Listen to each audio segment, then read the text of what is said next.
Papunta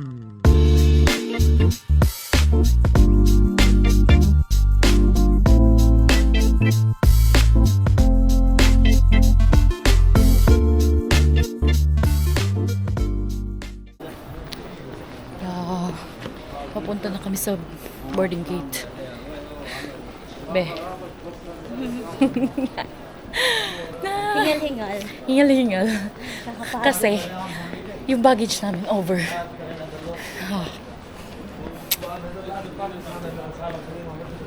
Sana Saan tayo? safe yung flight namin. Dun tayo sa gate natin is D6. D6. So, D6 akit tayo sa taas. Ay, hindi. Diretso pala.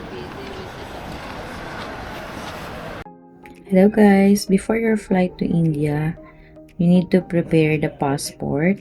Make sure na valid ang passport mo for at least 6 months from your date of arrival sa India. Kapag malapit na ma-expire ang passport mo, possible na hindi ka payagang mag-board ng flight. So, it's common naman sa lahat ng nationalities na dapat yung validity ng passport is 6 months and above. And we're flying through Air India.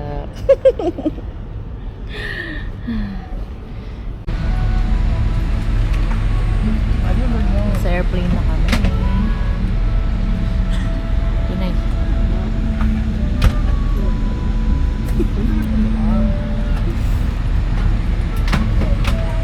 Next in our checklist guys is printed copy of your Indian e-visa approval. They also called it ETA or ETA, Electronic Travel Authorization. So even if you already have a digital copy on your phone, I highly recommend bringing a printed copy. Airline check-in stop in Dubai or in your countries of origin may ask to see your e-visa before allowing you to board your flight. And Indian immigration officers may also request it upon arrival. So double check your information on your e-visa if it matches on your passport, like your full name, passport number, nationality, and visa validity dates. As of July 2026, Philippine passport holders can still apply for a 30-day Indian e-tourist visa with no government visa fee. But I don't know after July 31 if they will still give it free or with a fee. This is the premium of Air India. And if you want vodka, meron din sila whiskey like that. Si Tinay po bagong gising.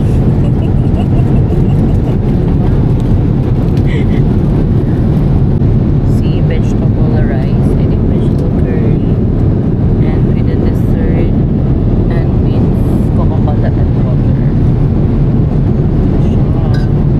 So far so good.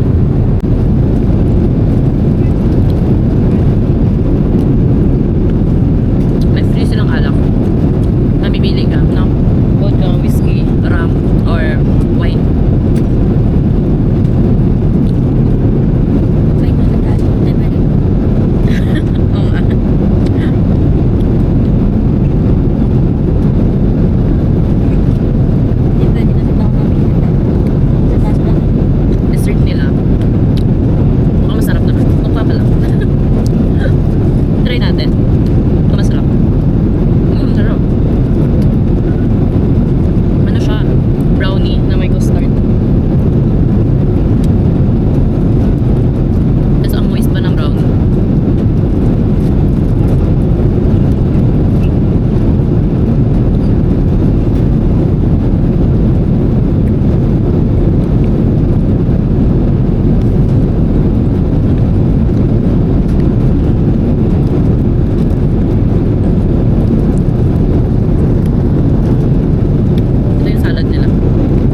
Next requirement is your round trip ticket or onward ticket.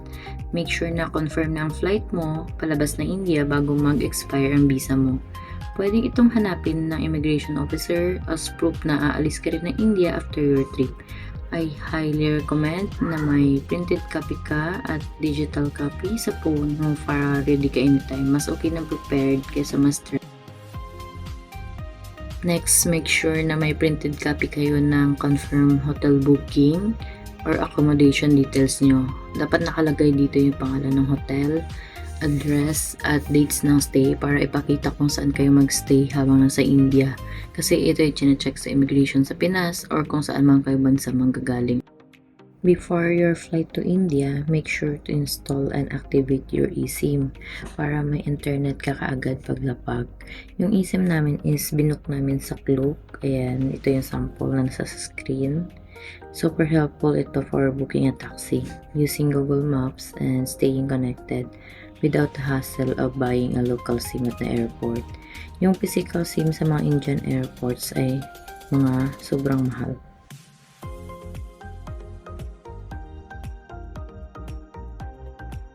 Next is itinerary, and lastly is proof of funds. Itong machine na to guys, makikita nyo to paglabas ng aeroplano. Kailangan nyo scan yung passport nyo, tsaka fingerprint. Ito naman, health declaration.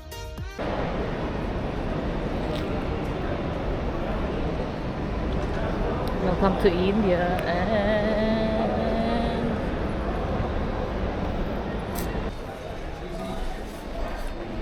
Ito, Gcash card. Mag-withdraw tayo na. So, mag-withdraw kami ngayon ng kakash namin through Gcash card.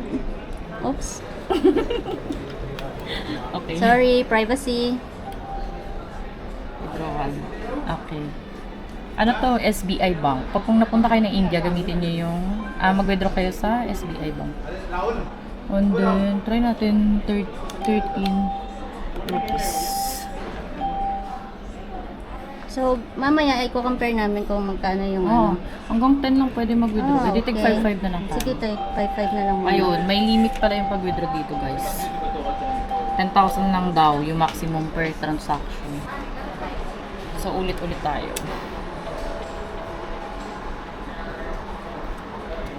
And, Ulit para ano daw. yeah.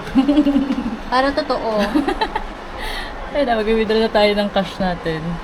Kasi nga, ano dito, more on cash-cash. Sa true lang tayo, guys. Yes, 10,000 rupees. Yan muna yung budget namin. Take 5,000 kami ni in.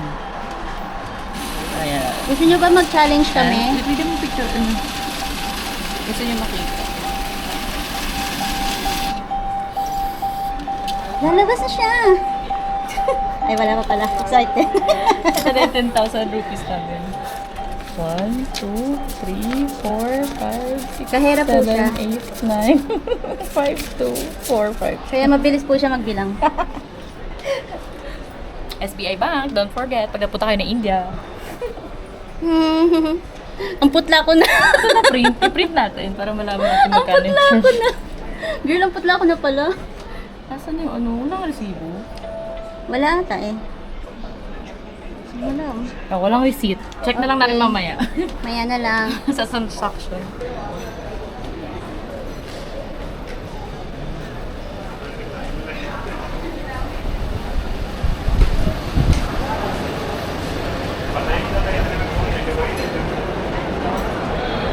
Saan tayo? Ay, akala ko nandun ko sa loob. Ang dami naming fans. Taxi? Dapat nag-hi ka sa fans.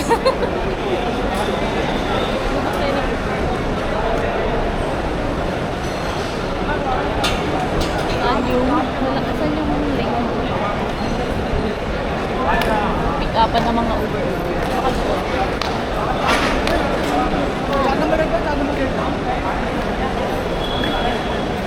City buses to eh. Okay guys. Up-based taxi. Welcome to India, New Delhi.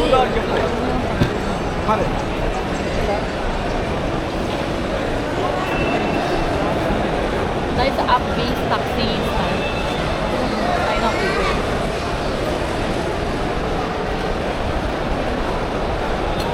Dito guys, tatawid kayo dyan. Pag nakita nyo itong Hati Coffee, tawid kayo dito. Okay? Tapos may app-based taxi.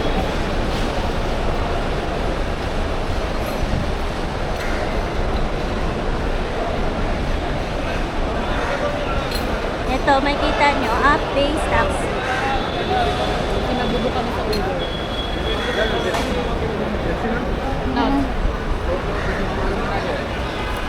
Ito na lang siguro, no? Pwede naman.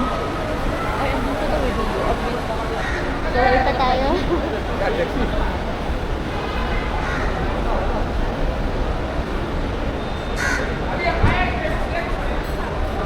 ये रही सर ये आगे ना Sorry guys, mali yung ano namin kanina. Dito pa po pala yun. Maglalakad pa kayo na from gate 4, no? Mga... Sabihin na natin 10 minutes mo. Hindi na namin binilang kasi. Diretso lang eh. Nasa diretso, makikita nyo yung parking pati up. Up ano yun? Up Uber pick up. Ito, makikita nyo yan.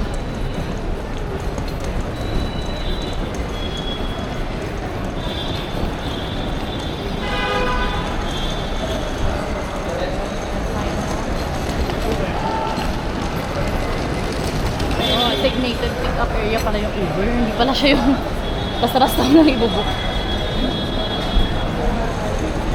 So, dito siya. Okay, nagalaksan. Ayan. Ito lang, sa ground level. Ground level. Ayan, pick-up zone. So, uulitin namin yung booking namin. Means mali yung pick-up location namin kanina. Naligaw yung driver.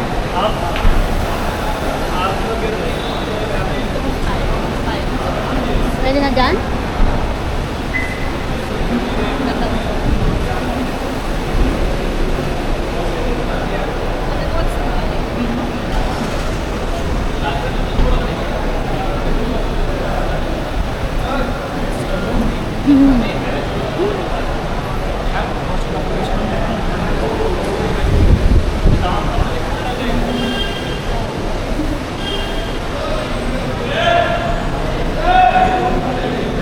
Need ko pala i-update yung ano, yung location ng app. Kasi naka-Dubai pa siya, I think. Yung Kaya location. hindi man yung location natin. Hindi nag-automatic. Yung cellphone mo pa saan mo binibitawan mo. Lagi nasanay sa Dubai. Yan yung magiging problema ko. Pag nasa Pinas tayo, girl, baka kung saan ko rin ito iiwan. Yan, bubuk tayo ng Uber. Then, lalagyan na natin yung... Oh, ang mahal. Really? Ang mahal. And then, ito na po yung price. Overgo Black. And then, Overgo. Choose natin yung... So, yung location natin is... kasi nga rush hour ngayon. Kaya siguro... Then, ayan na. Magkano yung kanina? 100 plus. Kaso cargo terminal kasi yun. Mali nga yung location natin. Ayan.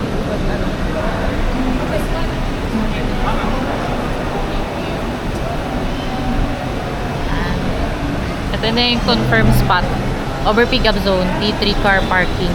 Ito yung pickup area ng Uber. Kasi ito yung booth nila. Ayan. Ito yung booth nila sa likod. Tanong na lang din kayo pag ano. Pero guys, careful lang madami kasing scammer sa mag-aalok sa inyo. Huwag kayong papayag. Ayan na. Waiting na tayo sa Uber. Ayan, yung PIN. Yan yung bibigyan yung PIN number sa driver. Para ma-sure na kayo talaga yung nag...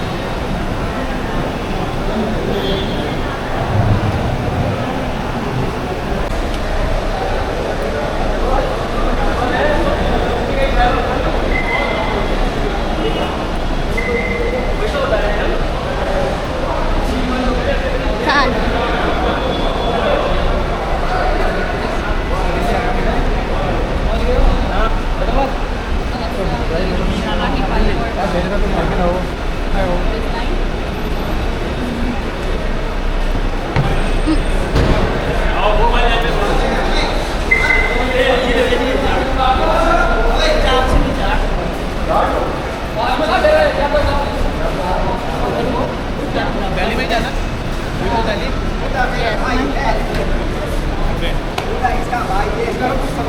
nakita mo yung isang passenger na lasing na.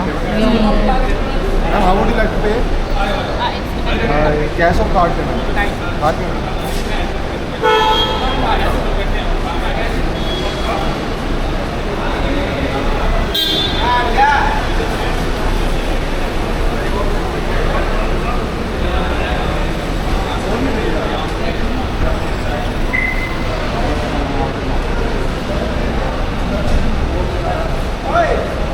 Dito natin hihintayin yung ano, yung Uber ko.